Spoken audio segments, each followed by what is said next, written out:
Suscríbase a Delfino Más en delfino.cr y disfrute de todas las entregas de Curul en Llamas y de mucho más contenido en audio. Delfino.cr. El chuchinguismo político. Chuchenga, diputado, chuchenga. Si va a ser por nosotros que este país se puede ir a la mierda. Y en lugar de ponerle Instituto Nacional de las Mujeres, ponerle Instituto Nacional de las Lesbianas. No tengo dinero ni nada que dar. Delfino.cr presenta Curul en Llamas, cubriendo y sufriendo la Asamblea Legislativa, porque alguien tiene que hacerlo.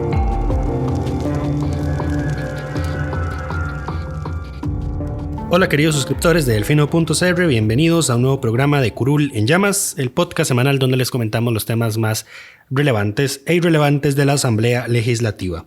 Les saluda Luis Madrigal desde el 22 de enero del 2021, como siempre en compañía de... May, espero que todas y todos estén bien. Empecemos de una vez. Yo debería empezar a presentarme como Lucho, dado que vos usas May. No veo por qué no. Empezamos con una disculpa. Lucho viene molesto. Sí.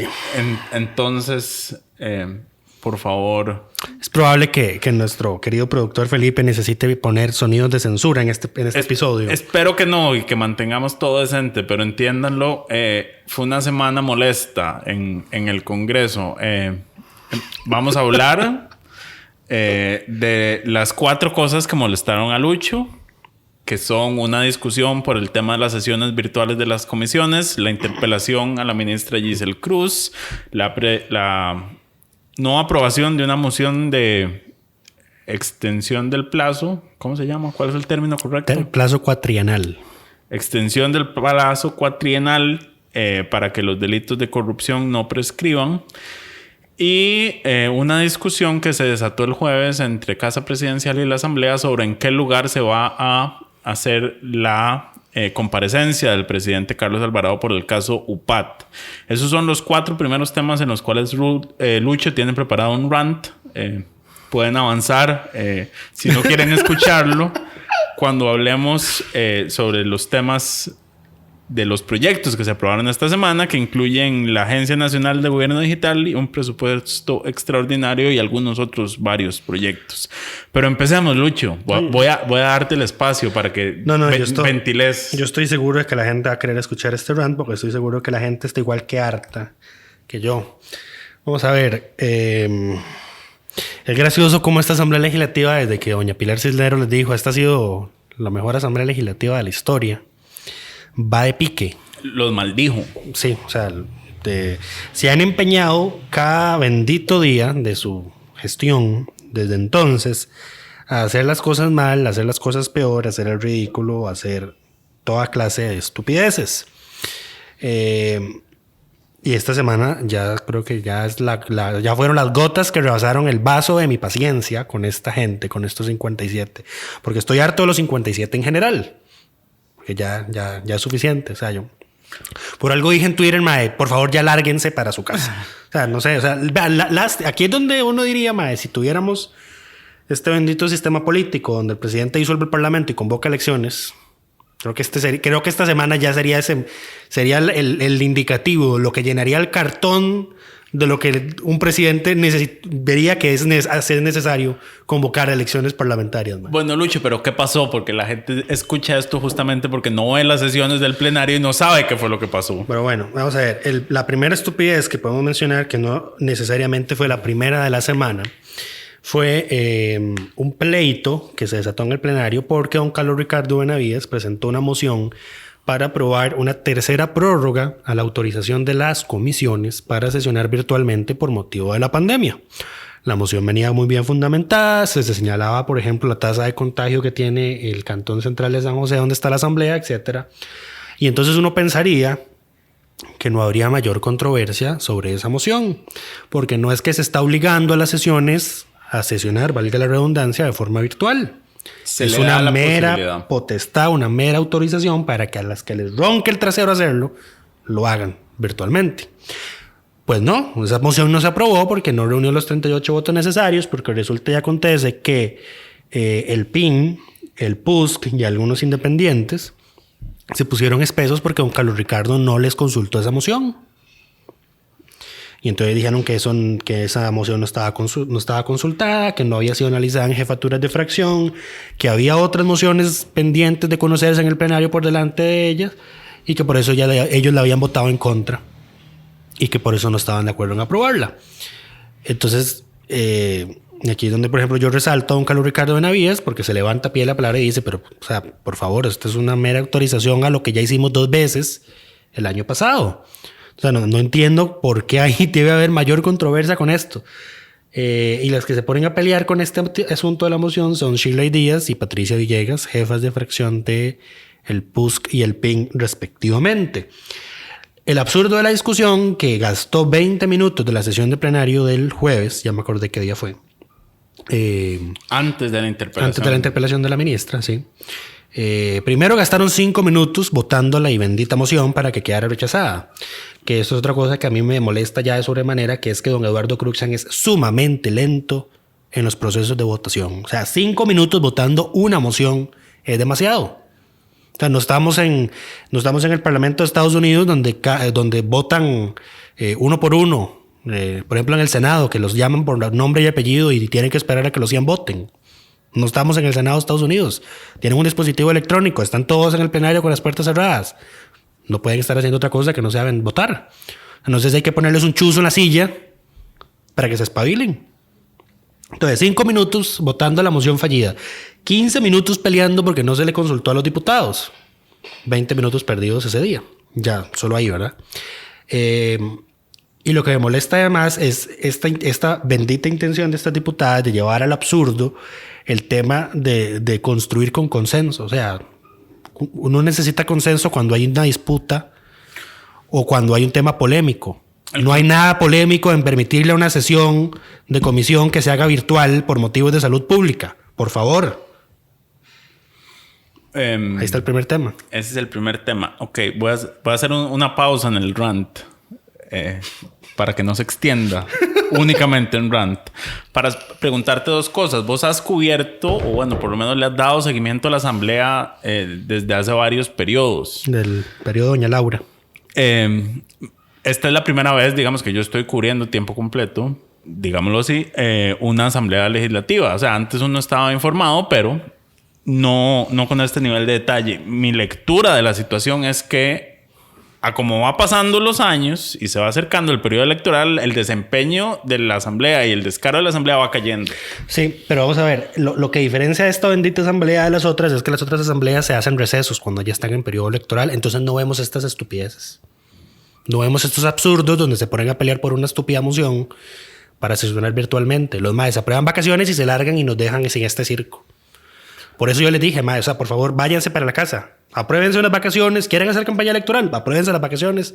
Se ganan nada más lo de gastos de representación y dejan de estarnos haciendo perder salud emocional porque francamente es demasiada la estupidez que se vio esta semana. Sí, porque mi única lectura de esta oposición es... es joder por joder. Primero que todo, un joder por no haber sido tomados en cuenta y segundo, no querer que la moción sea de Carlos Ricardo. No veo ninguna otra razón por la cual oponerse a esto. Es demasiada la tontería, pero bueno. Pero bueno, estamos con ese tema. ¿Cuál es el segundo rant? El segundo rant es, sigamos en el jueves, lo que pasó con la interpelación de la ministra. Desde el año pasado están jodiendo con que la ministra de Educación vaya al plenario a hablar de qué es lo que va a pasar con el curso lectivo de 2021, porque todos sabemos que el curso lectivo de 2020 fue más que todo virtual a raíz de la pandemia. Aprobaron una moción de interpelación, fijaron la fecha, todos súper preocupados por la educación de los niños, que generación perdida, que vea que el año previo hubo huelgas y que no sé qué, y qué va a hacer, y la brecha digital, ni costra. Primero pasó lo que iba a pasar, lo que ya me temía que iba a pasar en las interpelaciones, porque este periodo constitucional no sabe hacer interpelaciones. O sea, yo no sé si es que no les dieron la capacitación que les dan antes de asumir las curules sobre cómo se hace una interpelación.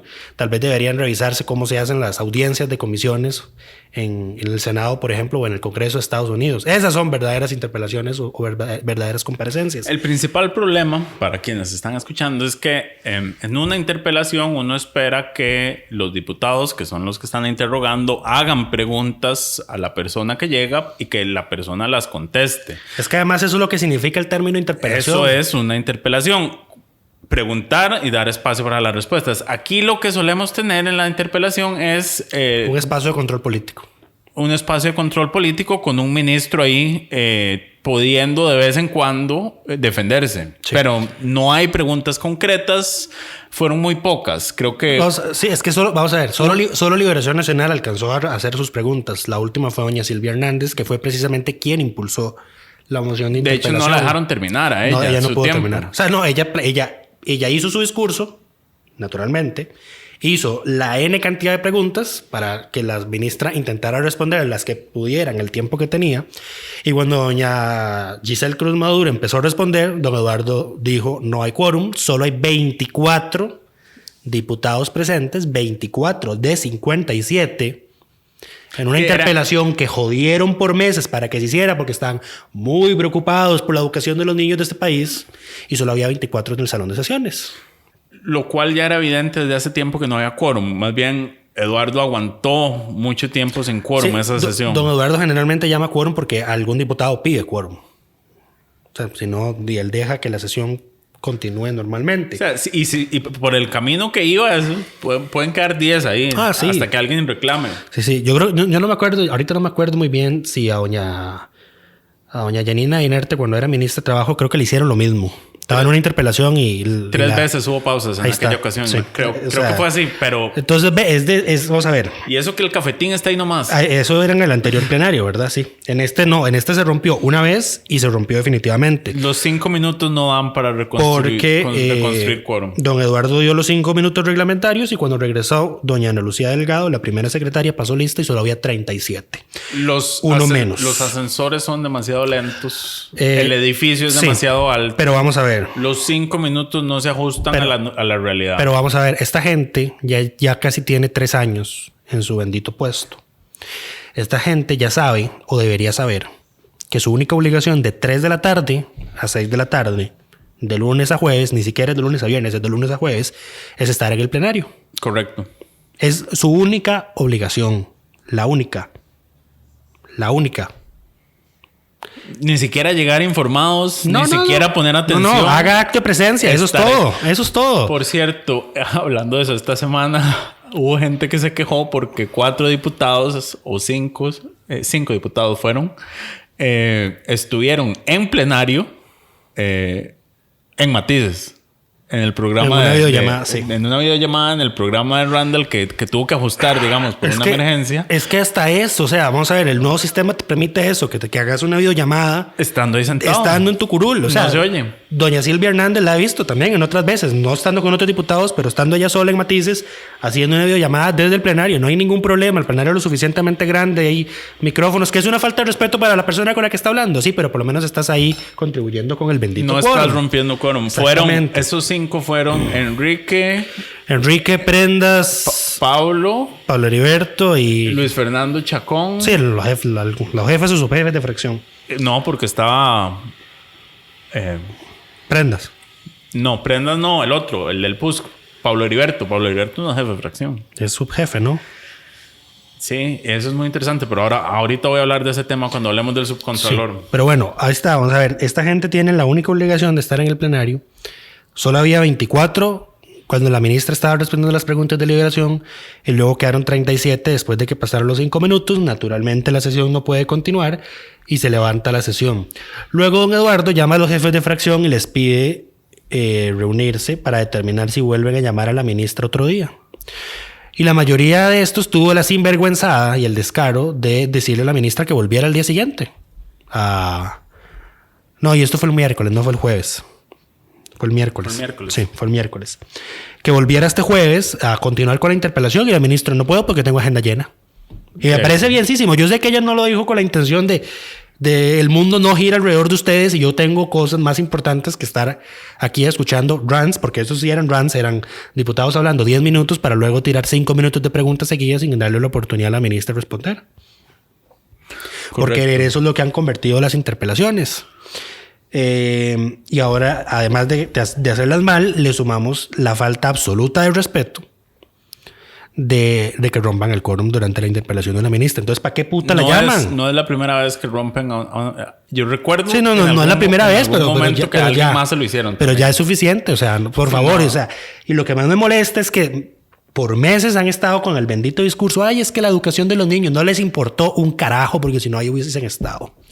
Correcto. Y yo de verdad espero que no tengan la indecencia de volver a convocar a la ministra. La van a convocar. No. Vamos a ver. Agarre sus benditas preguntas y su rant y le mandan un oficio y se lo manda a la ministra y la ministra tiene 10 días para responderle. Deje joder.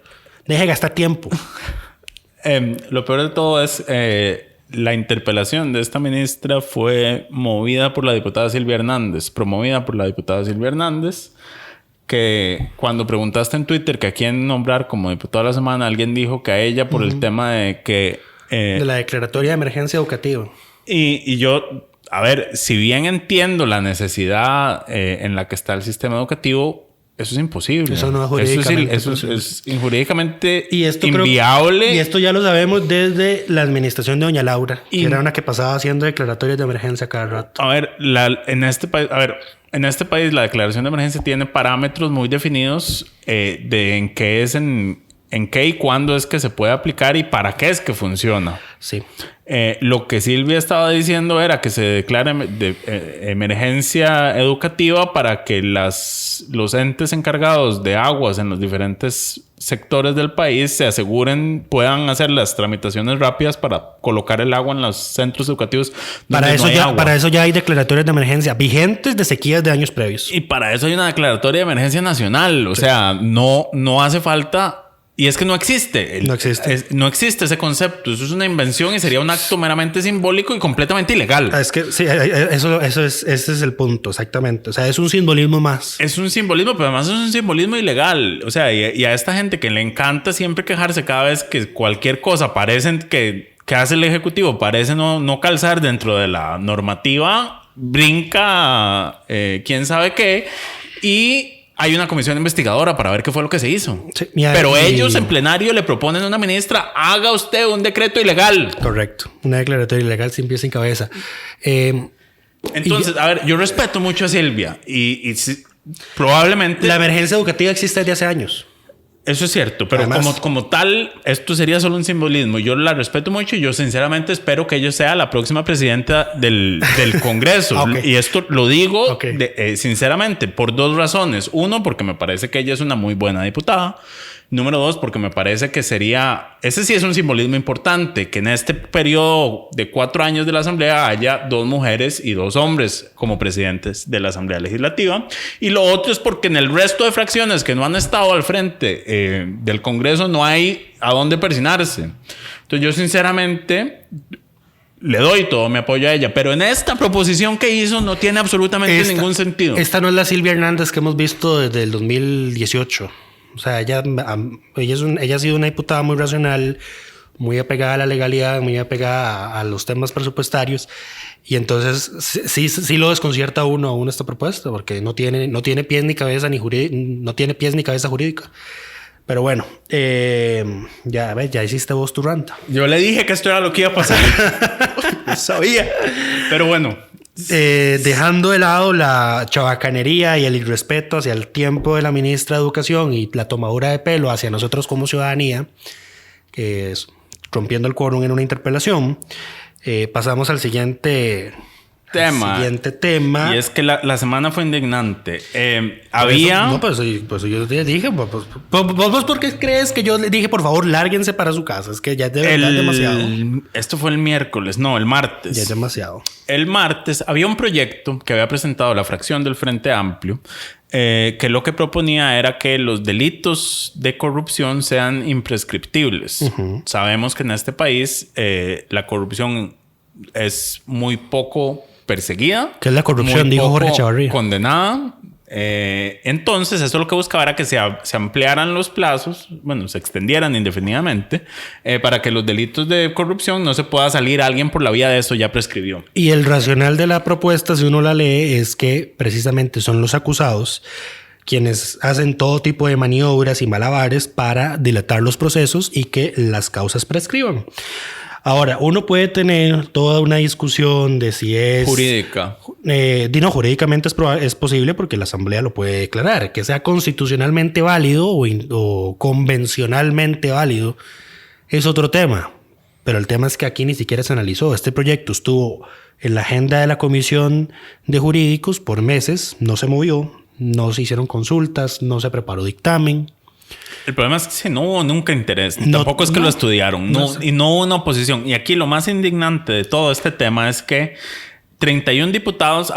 entonces el proyecto del Frente Amplio del periodo pasado ya iba a cumplir su plazo cuatrienal, que les recordamos, los proyectos tienen un plazo de 4 años para ser tramitados y no se archivan. Correcto. Para que no se archiven a los 4 años, se hace una... solicitud de que se extienda el plazo cuatrienal, se le dan 4 años son. 4 años. 4 años más al proyecto para que tenga otros 4 años para ser tramitado. Entonces, el diputado, claramente, José María Villalta, presenta una moción para que a este proyecto se le extienda ese plazo. O sea, ni siquiera es para que se apruebe, es nada más para dar 4 años más para que el tema se discuta. Para que se analice. Para que se empiece a discutir, porque en los primeros 4 años nunca se avanzó. Y 31 diputados deciden votar en contra. Y no solo es que votan en contra de la extensión del plazo cuatrienal, es que no dan ninguna justificación de por qué votan en contra. Correcto. Nada más venimos, votamos, se archiva y listo. Solo votaron 10 a favor. Los que estaban presentes del PAC: José María, Eduardo Cruikshank, Carlos Ricardo Benavides, Yoleni León y don Walter Muñoz. Dato curioso. Mi lectura: quienes tienen aspiraciones presidenciales reales votaron a favor o no fueron a esa votación. Sí. O no estaban. Sí. Y aquí señalo claramente también a Pedro Muñoz, porque él tiene aspiraciones presidenciales que no son reales. Y por eso se puede dar la libertad de votar un proyecto así en contra. Sí. Pero Eduardo Cruikshank, Carlos Ricardo, Roberto Thompson, Walter Muñoz, José María Villalta, todos los que uno podría decir que pueden ser la nómina de sus partidos para la próxima campaña, o votaron a favor o no estaban presentes. Correcto. Suscríbase a Delfino Más en delfino.cr y disfrute de todas las entregas de Curul en Llamas y de mucho más contenido en audio. Delfino.cr. Pero bueno, ese es un dato curioso, nada más. No, porque ya viene el rant. Ayer, jueves, votan unas mociones para prorrogar los plazos de la comisión investigadora de las campañas electorales del PAC. Y se aprobó por unanimidad. Luego está la moción para que el presidente, esa no se votó ayer, pero está ahí presentada, para que el presidente vaya al plenario a hablar del caso UPAD y no a un recinto de comisión o en casa presidencial. ¿Y ustedes creen que alguien ya presentó una moción para investigar las campañas de Liberación Nacional por las que los acaban de acusar de estafa? ¿No? No. Doble discurso, doble cara. Por supuesto. Aquí es donde evidencian de que tienen miedo de que el PAC sea el primer partido desde la fundación de la Segunda República que tenga 3 periodos consecutivos. Lo lamentable es que ellos están haciendo prácticamente casi que todo lo posible para que forzar a la gente a que tenga que volver a votar por el PAC. Para dejarlos sin opción. Sí. Pero bueno, pasemos justamente al tema de la comparecencia. ¿Cuál es la discusión entre Casa Presidencial y la comisión investigadora? Y aquí hay que ser específicos. En diciembre, la comisión de la OPAD aprobó una moción para definir el 10 de febrero del 2021 como la fecha en la que el presidente Alvarado tiene que ir a esa comisión a comparecer por el caso UPAD.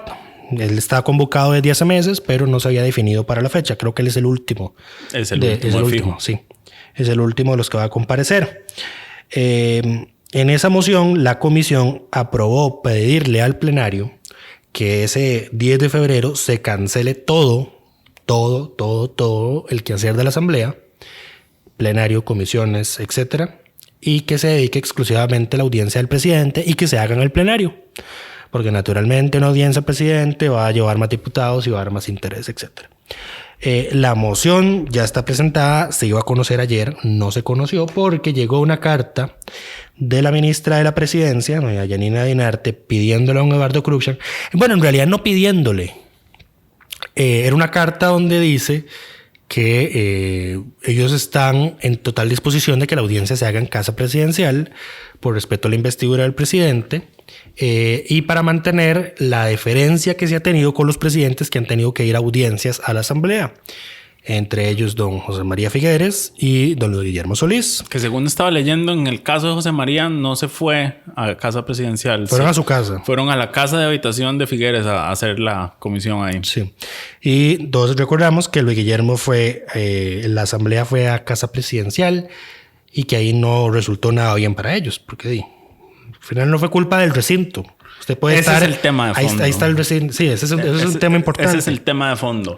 No importa el recinto, lo que importa es si usted es una persona capaz o no de formular preguntas y aprovechar el espacio. La pregunta de fondo en este tema es si el presidente va a responder o no.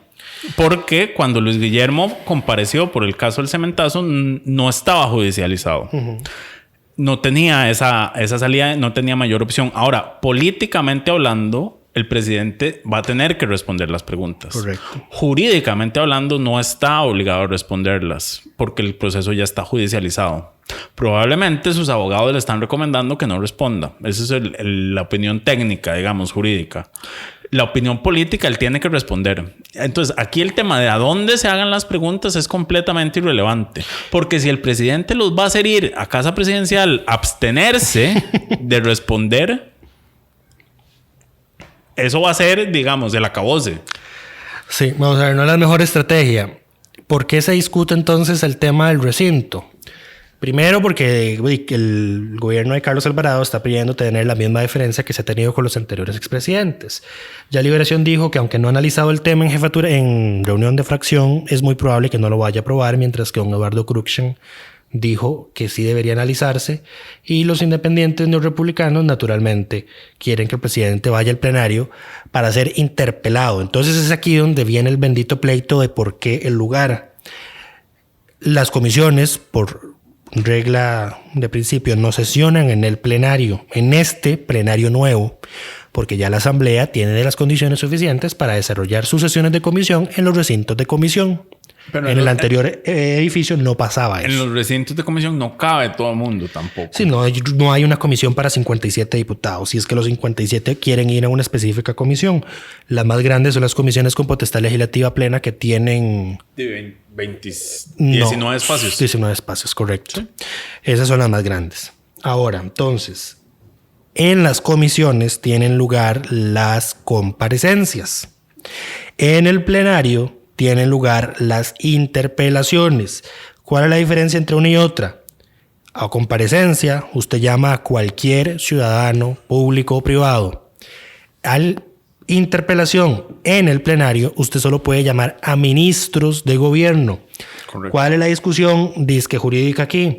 Que una audiencia del presidente en el plenario es una interpelación solapada que por ende es inconstitucional. No lo es. Ahora, si nos ponemos estrictos con que la interpelación no puede ser en el plenario, pues la interpelación tampoco puede ser en casa presidencial ni en la casa de un expresidente. Eso es correcto. Ahora, aquí hay que señalar algo importante para que la gente... Hay una distinción entre el recinto del plenario, que es a donde sesionan, y el plenario y la legislativo. Sesión de plenario. Exacto, y la sesión. La sesión es donde están los 57, bueno, los 38, porque nunca hay 57, los reunidos. Correcto. Entonces, ¿por qué no hay ningún debate constitucional acá? Porque, por ejemplo, ellos pueden estar en el recinto del plenario y haber únicamente 4 diputados de la comisión y pueden seguir con la comparecencia. Correcto. No necesitan que estén los 57. Porque ahora, los diputados no miembros no constituyen quórum. Correcto. O sea, con los 4 de la comisión se puede seguir. Y primero hablan los diputados de la comisión. Y son los únicos que votan. No como en el caso que acabamos de ver de la ministra de Educación, de que si no hay quórum de los 57... Los 38. O sea, del grupo total... Si no está el quórum necesario de esos 57, no puede continuar la sesión. En este caso aplican las reglas de la comisión sin importar el lugar a donde se reúnan. Y sin importar si hay 4 diputados o 57. Ahora, ¿por qué quiere la comisión que la audiencia del presidente se haga en el plenario? Porque obviamente... Hay muchos diputados que quieren ir. Porque eso va a ser un circo. Y ahora, ¿cuál es mi lectura de esto? ¿Por qué quiere Casa Presidencial que sea en Casa Presidencial? Porque a Casa Presidencial no pueden ir los 57.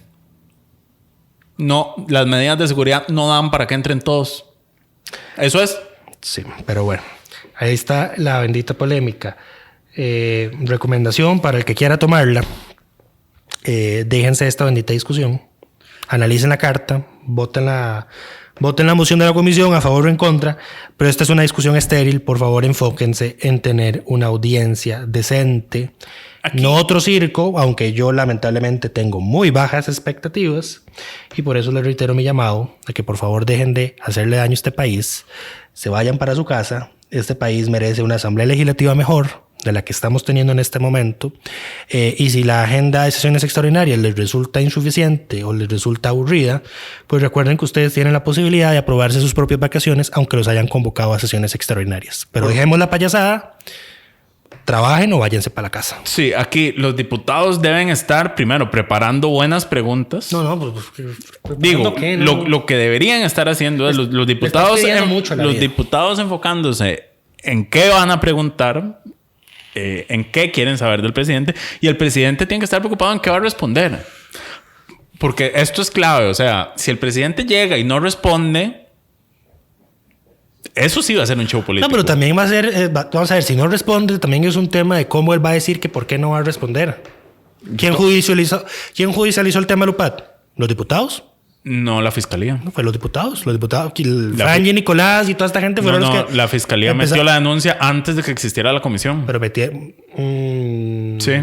La fiscalía entró a Casa Presidencial después de la defensoría. La defensoría fue el lunes después de que todo se conoció. La comisión se abrió hasta el 20 de... Ya te digo. No, pero antes de eso. O sea, no fue la comisión la que lo judicializó. Fueron algunos diputados que presentaron denuncias y le pidieron a la fiscalía que abriera una investigación. La comisión se instaló hasta el 27 de febrero. Sí. Ahí está la diferencia con el caso del cementazo. Cuando lo Guillermo lo llamaron, como bien vos dijiste, no estaba judicializado. Ahora está judicializado. Ahora, en términos políticos, no pero es que jurídicos. Es que en política las formas importan. Por supuesto. Pero si se va a abstener, la forma en que va a decir que se va a abstener es lo que importa. Porque eso va a depender de cómo lo va a tomar la gente. Por supuesto. Por eso te digo, si va a abstenerse, o sea, si está pidiendo que vayan a Casa Presidencial para decir que va a abstenerse, eso es un error. No, totalmente. Entonces yo esperaría que se esté preparando para responder. Pero bueno. Además, pero vamos a ver, el otro tema es que si la UPAD no es nada ilegal y no hubo nada de malo como presidencia afirma, pues esa audiencia en esa comisión, y dado que va a tener obviamente un espacio principal para hacer un discurso bajo juramento, es el mejor momento para dejar sentado cuál era el propósito, si era ilegal o era legal, etcétera, etcétera, porque va a estar juramento. Y obviamente el informe que salga de esa bendita comisión, además de ser usado como arma electoral contra el PAC, va a ser arma electoral. Va a ser el arma electoral contra el PAC, va a irse como prueba a la fiscalía. Correcto. Todo lo que se diga ahí importa. Suele ser muy poca prueba, digamos, lo que la fiscalía puede realmente obtener de estos informes. Puede ser una eventual acusación por falso testimonio a la comisión. O sea, todos sabemos que Lucho, vos y yo hemos visto pasar a muchas personas comprobarse que mintieron bajo juramento y que no pase absolutamente nada. Pero bueno. No quisieron prorrogar el proyectito con corrupción. El siguiente tema, ya para terminar con los rants. Pero bueno, ese fue el rant. No hemos terminado. No hemos terminado con el rant. Nos falta uno porque no hemos hablado del subcontralor. Sí. Hablando de corrupción. Correcto. Hace algunas semanas les habíamos informado sobre la movida que se había dado en la comisión de nombramientos promovida por el diputado del PUSC, Rodolfo Peña, para que se cambiara la terna de personas recomendadas para el puesto de subcontralor. Básicamente, la terna había quedado con 3 fichas de liberación. Eso es un resumen básico. Y de cuarto la ficha de la unidad. Y la movida de Peña le permitió meter dentro de esa terna a una ficha del PUSC, un exdiputado de la época de Calderón, me parece, si no me equivoco. Que se llama Bernal Aragón. Bernal Aragón. Correcto. Es actual directivo de la Caja Costarricense del Seguro Social, además. ¿La caja se queda sin otro miembro? La Caja se queda sin otro miembro. Ay. Entonces, nuevamente, eso sí es un desastre. O sea, yo creo que no hay junta directiva más susceptible a que su paralización cause severos daños a la estabilidad de este país que la junta directiva de la Caja. Y especialmente por los tiempos que luego tarda en nombrarse y en que Casa Presidencial ratifique los nombramientos. Pero bueno. Pero bueno, volviendo a Aragón. Bernal Aragón estaba de cuarto lugar y la movida de Peña hace que pase a un primer lugar. Y el resto de diputados parece que les valió. O sea, Liberación no le importó que sus candidatos pasaran a segundo plano y que luego no votaran por ellos. Llegó el tema a plenario y una mayoría votó para que quedara electo don Bernal Aragón, reconfirmando la movida sucia de Rodolfo Peña.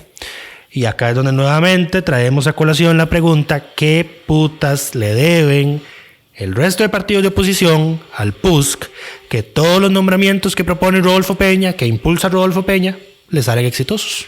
Todos. Lucho. Y todos y cada uno con movidas sucias. Lucho, vos estás haciendo la pregunta equivocada.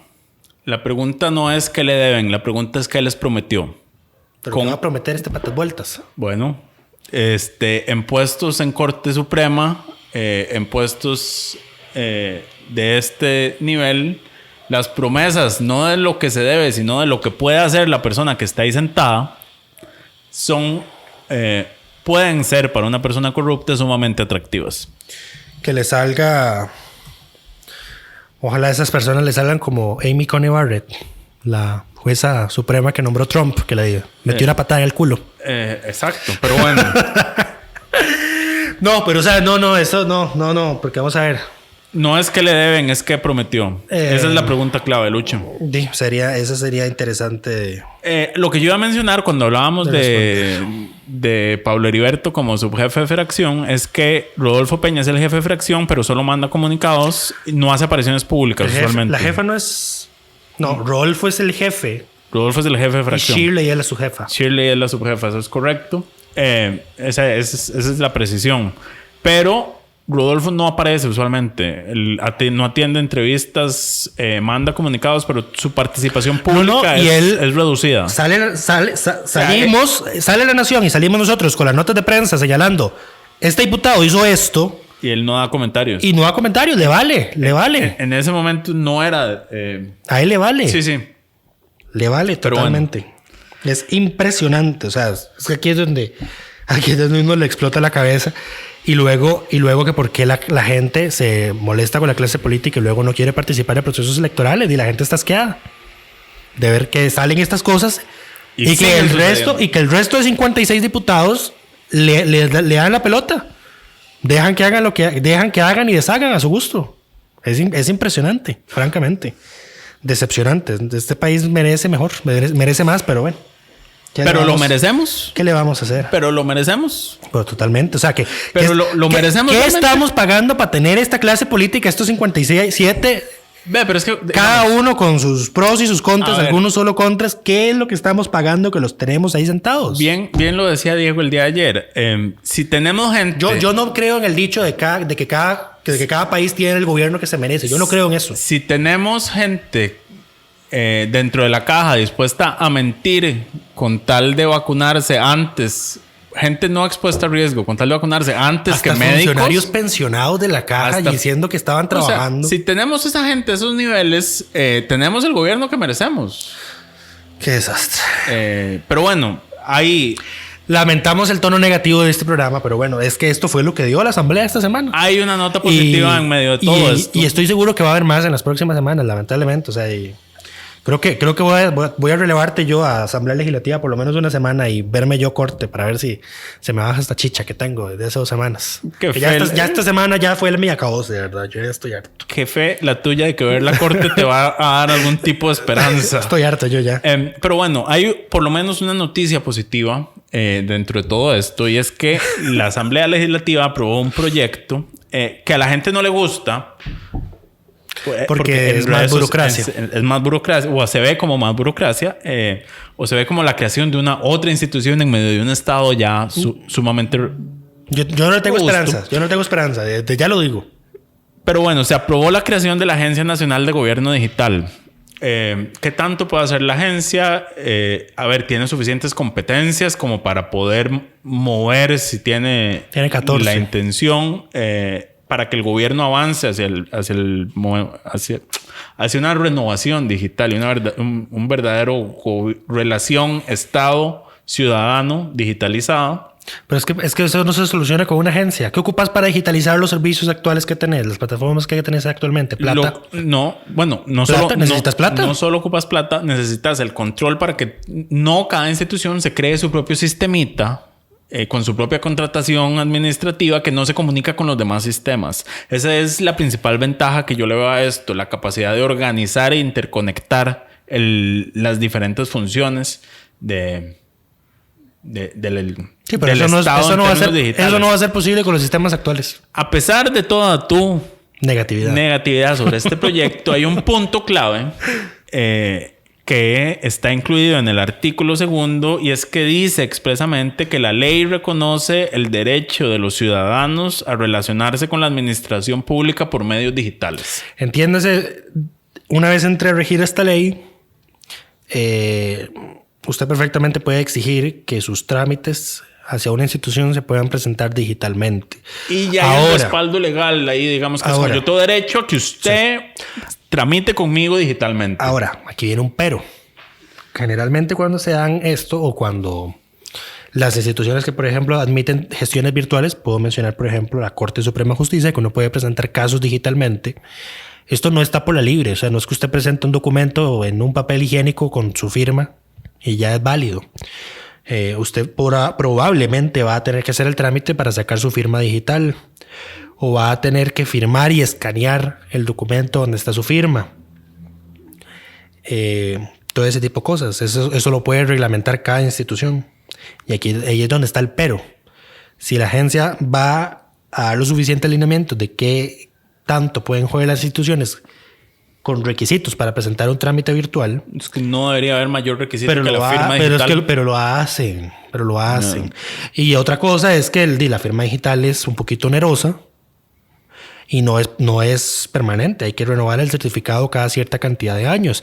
Y si se te olvidó el PIN, te jodiste. Si se te jodió el lector, te jodiste. Entonces no es como que... Yo no creo que las instituciones que emiten firma digital, que son más que todos los bancos, estén listas para recibir una cantidad enorme de gestiones para otorgar las que eventualmente la gente vaya a requerir. Según le escuchaba al diputado Wagner Jiménez, que fue el... Oiga, que ni siquiera... Vea que ni siquiera los diputados usan su firma digital. Esos son unos cabrones. Siguen firmando mociones con sus garabatos que son ininteligibles. Uno no puede reconocer de quién es la firma de quién. Yo entiendo que se firman mociones porque mociones se firman muchas. ¿Te imaginas tener que circular ese documento entre tantos diputados para que todos le metan la firma en PDF? Excusas. Pero, no, es que... Excusas. A ver, el punto de la digitalización no es digitalizar por digitalizar. Es... ¿Cuál es la forma más rápida de hacer el trámite? ¿Por qué la Asamblea no tiene un sistema donde puedas redactar una moción desde tu curul o desde tu asiento, circularla entre las computadoras o entre los sistemas de los demás diputados que firmen con su dedo, porque esas pantallas tienen lector de huella digital? Eso debería bastar. Eso debería ser suficiente. Ponga su dedo, firma el que quiere firmar y la manda directo a la mesa sin necesidad del bendito papel. Se ahorran tiempo, pero no les da la gana. Ese sistema sí sería bonito. Pero bueno, el punto es que la ley reconoce el derecho de los ciudadanos. Ya veremos si se quedan en papel. Hay que ver cómo se aplica, pero el que se reconozca ese derecho también depende de qué tanto jodamos. Eso es lo que te iba a decir. Aquí va a depender. Esto va a ser una herramienta para los que nos encanta estar jodiendo. Esto va a ser. Usted me rechaza el trámite. La ley dice que usted lo tiene que hacer. No lo acepta. De una vez, recurso de amparo. Recurso de amparo. Usted no me está reconociendo un derecho que una ley me da. Voy a ver si este fin de semana se me pasa la chicha con los diputados y redacto un machote para que cuando esta ley entre vigencia se los hago circular a todos los que quieran para cuando le rechacen un trámite digital. Correcto. O sea, es que, a ver, sí, todo depende de qué tanto se empiece a... de qué también se reglamente, pero también depende de qué también exijamos el derecho. Correcto. Y obliguemos a la administración a reconocer este derecho a que mis trámites tienen que ser digitales. Hay que obligarla a adaptarse al siglo XXI. Exacto. Entonces, con esta ley nos permite justamente hacer eso. Ir a meter amparos si me rechazan un trámite digital. Lo estoy presentando con firma digital y usted no me lo quiere aceptar. Amparo. De una vez. Son los nuevos amparos rápidos, digamos. ahora sí van a tener que crearse los tribunales de amparo, pero bueno. Más allá de la negatividad de Lucho, yo creo que el proyecto tiene potencial de que avancemos en la línea correcta. O sea, por ejemplo, la Defensoría presentó su informe de transparencia. El informe de transparencia, esta semana, eso fue ayer, creo. El informe de transparencia lo que mide es la calidad y la cantidad de información que tienen las instituciones públicas en su sitio web. Se califica de 0 a 100. Solo 13 instituciones tuvieron una nota por encima de 8, o sea, de 80. Solo 13. 13 de las 253 que se evaluaron. 13 instituciones cumplen con un nivel de transparencia que se pueda considerar adecuado. 13 de 253. Así estamos. Entonces, yo esperaría, esta es una señal positiva y por eso le damos el reconocimiento de diputado de la semana a don Wagner Jiménez, y principalmente por esa frase. O sea, esa frase en ese artículo es clave.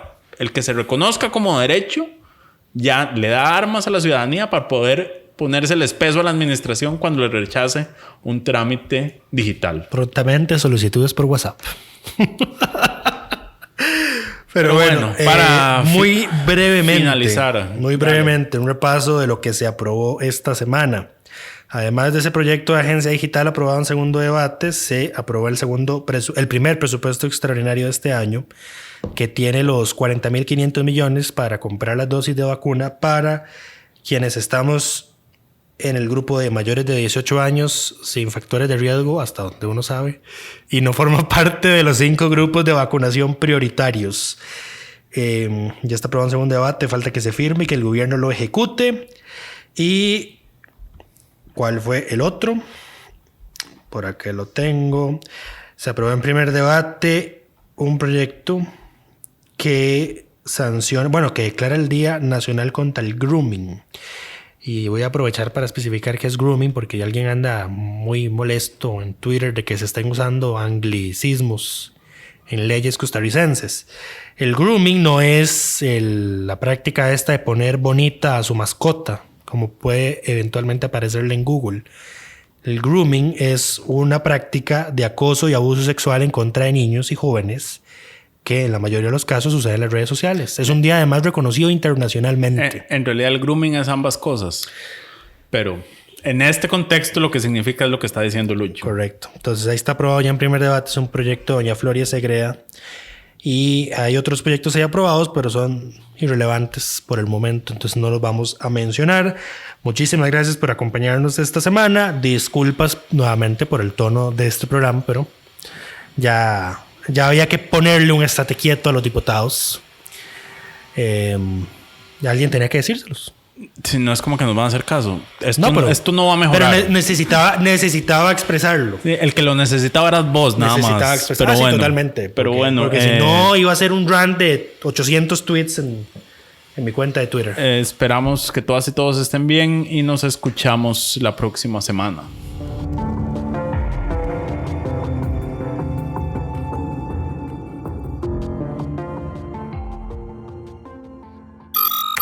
Suscríbase a Delfino Más en delfino.cr y disfrute de todas las entregas de Curul en Llamas y de mucho más contenido en audio. Delfino.cr